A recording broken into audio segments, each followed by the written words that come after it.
We are now in Yalo, this village, my roots. In 1948, the army came here and they started to control all this area. They demolished also in 1967, this land exactly.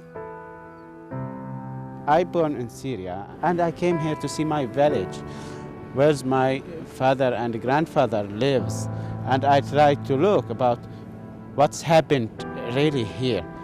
I remember my grandmother when she told me about her wedding with my grandfather, what the songs, how they walk in the village, and suddenly, nothing.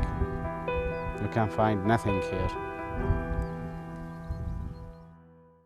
I wasn't know anything about C2Ps until one of my students, she came to me and she asked me, is C2Ps a normalization between the Palestinians and the Israelis? And I want to participate. What do you advise me? And after I read a lot, I advise her to participate. You are now an ambassador for your case, for your country. It's not normalization, it's a way to tell the world your story. The next year, she said, I think there's another project for educators, if you would like to participate. I went to the camp and I surprised that my roommate is an Israeli. It was the first time I've met an Israeli people. Also people from India and Pakistanis people, and talk about the history and hear their narratives. The war in Gaza last summer, they called me and they said, Yasser, how's your family? Keep safe. It was an amazing experience for me. I used to teach my students our narratives, our stories. But after this program, I start to tell my students how to be far away from bias about our narratives. As I said before, that will make her to look to the other side, to the Israeli people, as a human.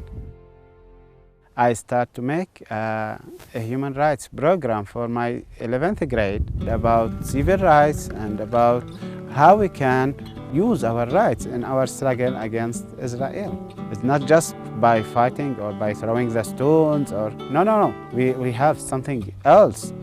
All the world can hear our stories from this approach.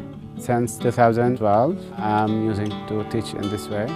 We are talking about 400 students, and I think many of them, they had a change about the other side. C2Ps could give us a small grants if anybody of us as educators had any project.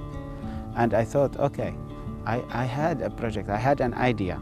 I'm thinking about oral history project. Many of our books and many of our history was lost in 1948. How we can write the Palestinians' history if we don't have these own books. My own project is depends on make some interviews with people that lives in 1948 from the Palestinian side, and the same students will interview the Israeli families. So I think the oral history is the best way for us as a Palestinians to keep our history alive.